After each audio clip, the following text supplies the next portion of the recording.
I'm Ann Applebaum from the Legatum Institute, and I'm speaking today to Anton Shekhovtsov, who is the author of our new paper, Is Transition Reversible? An investigation into some of the good things and bad things about democracy in Central Europe. Anton, thanks for joining me. Thank you for this talk. Yes, thank you.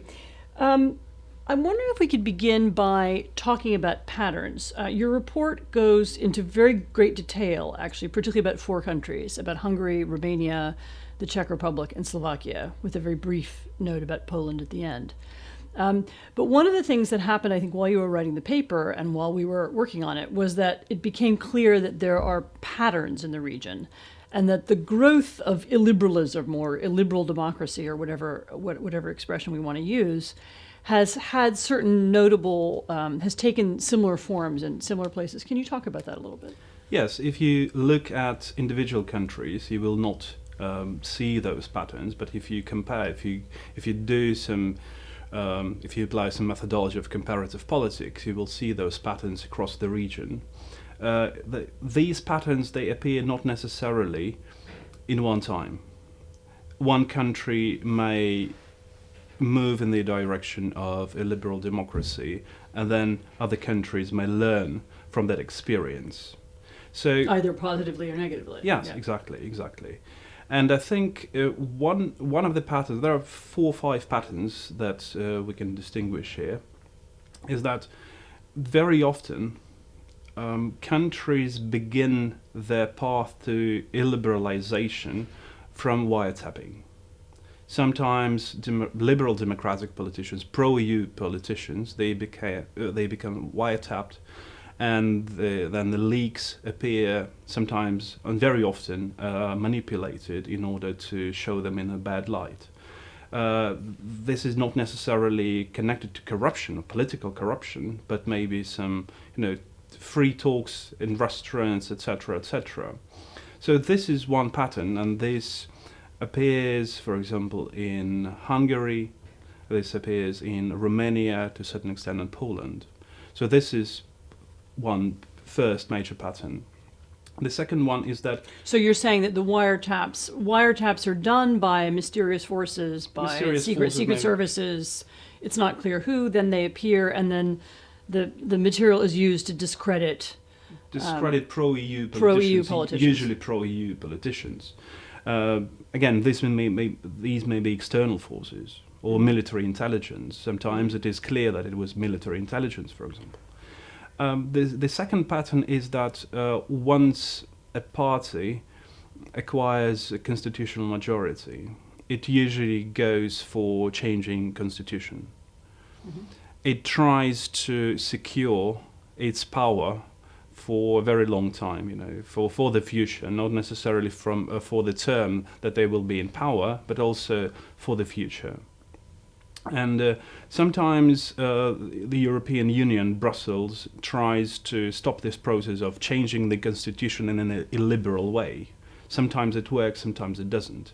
Hungary, for example, was quite successful in maneuvering or outmaneuvering the EU, not sanctions, but advice, for example. The third pattern is that what is happening with the state media, state-owned media. A party which tries to introduce some illiberal politics, it usually starts changing the media environment and trying to put politicians from the party, members of the party, or loyal to the party, in charge of the state media, which happens quite often because the media is a very important tool for the civil society, for example, to somehow keep these checks and balances in a country. Can you give some examples of that in the last few years? Again, talking about Hungary, they created several institutions that are now in charge of the state media. And we can also see that the heads of those institutions, they are appointed directly by the party, by the Fidesz, which is a ruling party in Hungary. But there are some other examples, not necessarily with the government or this ruling party changing the media environment, but patterns that I would call like Berlusconization, when people in power also acquire media and quite a significant share of the national media environment, and they join politics and the media, and this is why I call it Berlusconization. Yes, I think you speak about it in the context of the Czech Republic. The Czech Republic, yes, and I particularly speak about Finance Minister Babiš, who is quite popular now.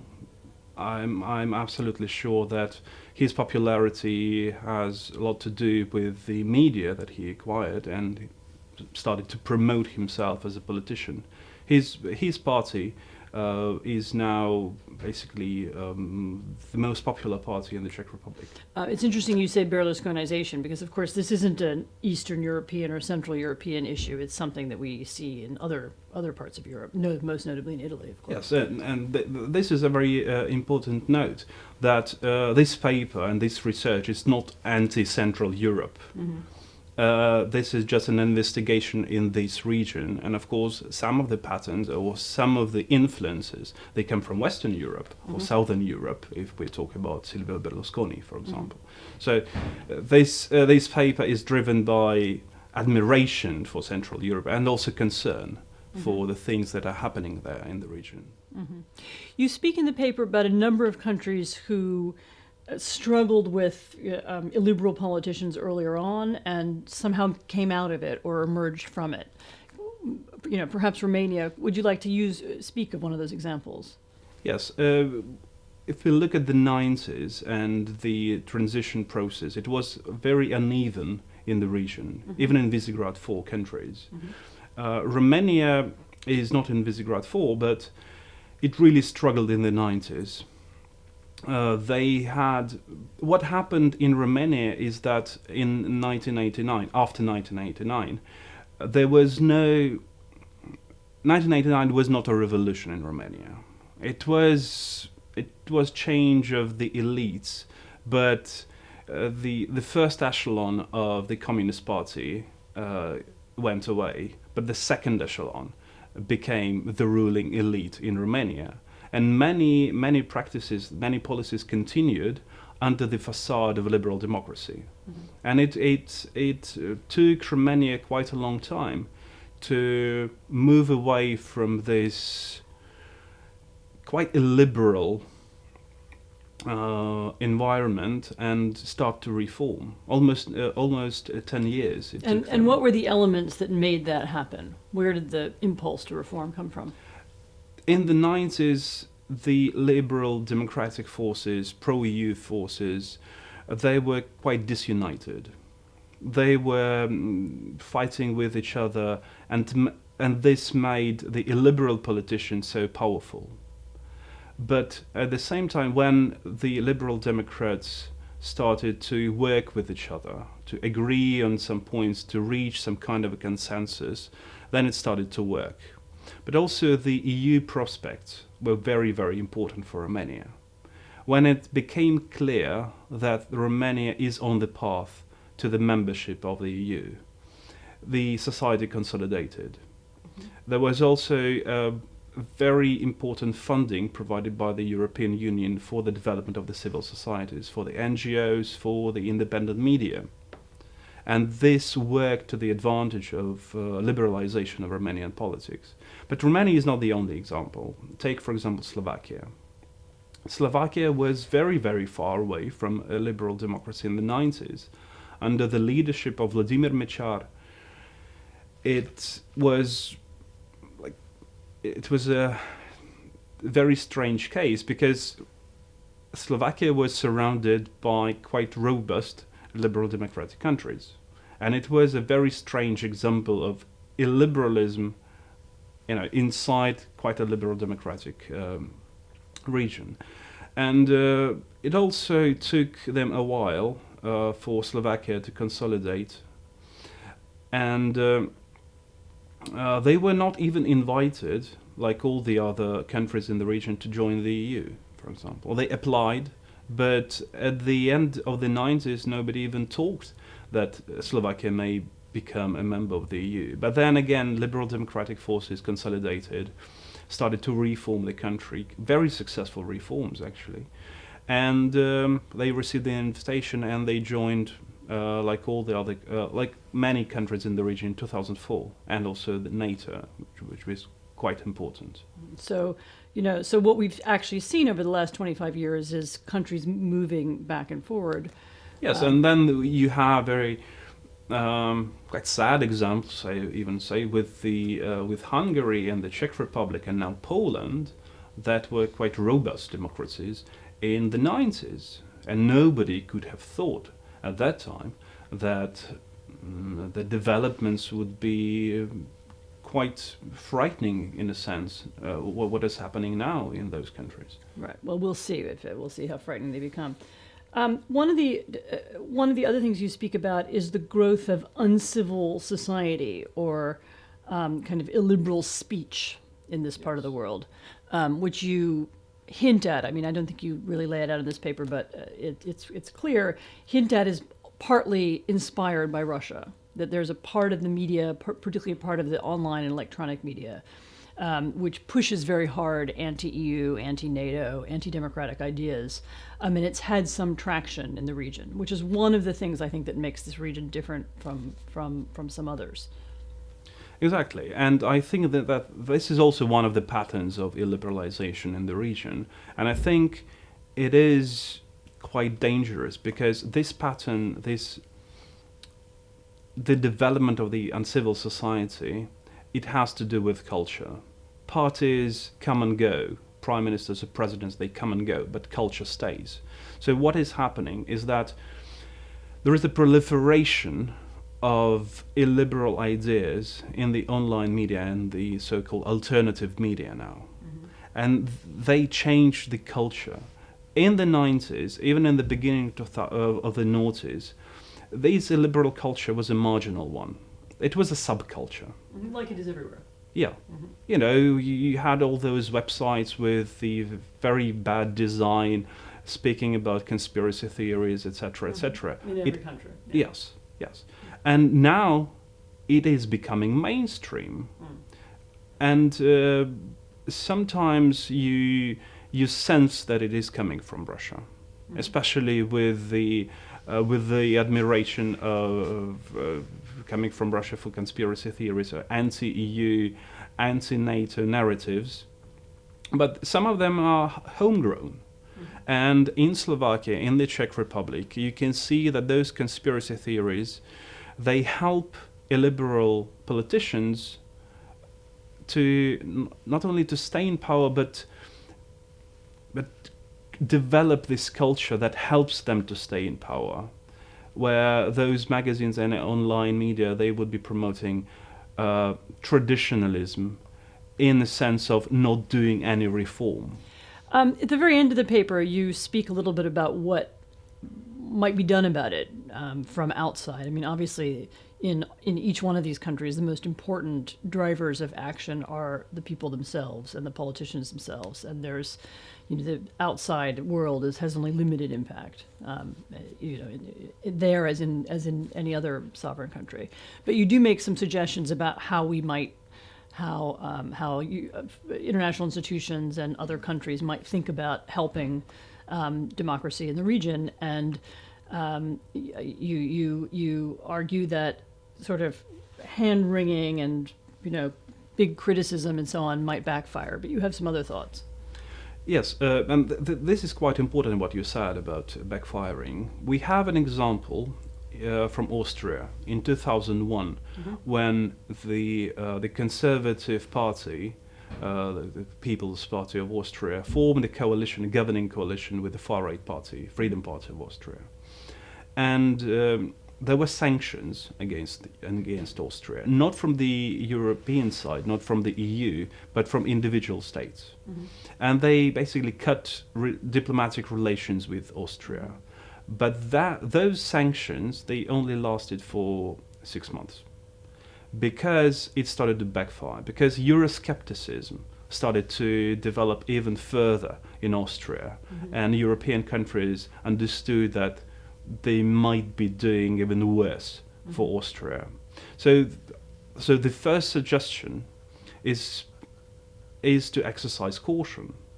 We cannot call for the EU to put sanctions on any country, and even if there is an institutional design for those sanctions that can be found in the treaty of the European Union, it is better to first to communicate, which is very, very important. And one suggestion is to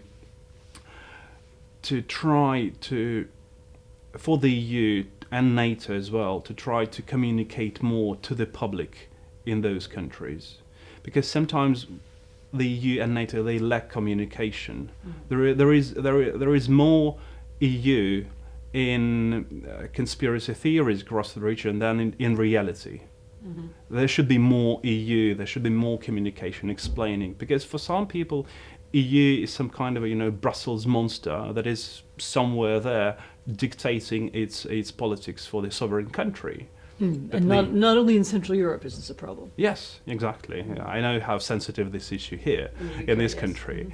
And so first this. Then it is very, very obvious that Russia is benefiting from the illiberalization in Central Europe.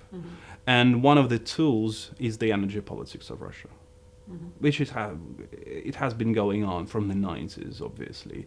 But now, since Russia started to implement more aggressive policies, now it's becoming more and more dangerous for the Central European country to be so dependent on energy from Russia, from imports from Russia.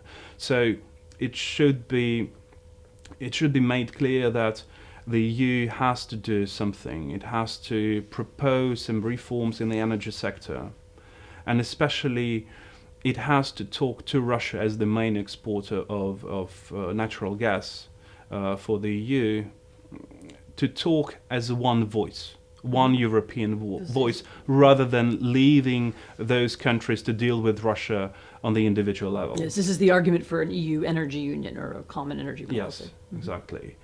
And then the media. You see, the EU has to develop new frameworks for the media, for training journalists on the national level. All those training programs that worked in the 90s, they don't work anymore because media environment has changed. Now, internet has become maybe even more important for people, on the everyday level than the printed magazines and printed newspapers. Now we have very active social media, Facebook, Twitter. And most people get their information that way. Exactly. And with Facebook and Twitter and all those social media, it is, you no longer distinguish between real information, a fact, and some fiction and fake information. It just, they are absolutely equal on your Twitter friends page, or what you see. This is all the same information, and people start, and this is how uncivil society develops. When people no longer distinguish between fact and fiction and started believing various conspiracy theories. So these are things that may be useful for the EU and NATO to consider. So a kind of needing to rethink the media environment and ways in which, fact-checking and fact-based websites and fact-based institutions can be somehow supported. Yeah. And as we're working on that here. We have a long-term project looking at how to do that, or what kinds of things work. As you know, it's not simple. Yes, and again, this is not only for Central Europe. No, of course not. The most recent developments in Germany, for example, how absolutely fictitious and fake information about the Russian girl being kidnapped and molested by the immigrants, how this fake was born in mythology, and how it was transmitted via Russian TV channels, and that became a problem for the German society, because that gave energy to the far right organizations in Germany, and fact checking is becoming a security issue, and also corruption in the EU. That's also, it's a very important security issue. It's no longer just a matter of individual politicians or individual countries. This is a problem for the whole region, for the whole EU.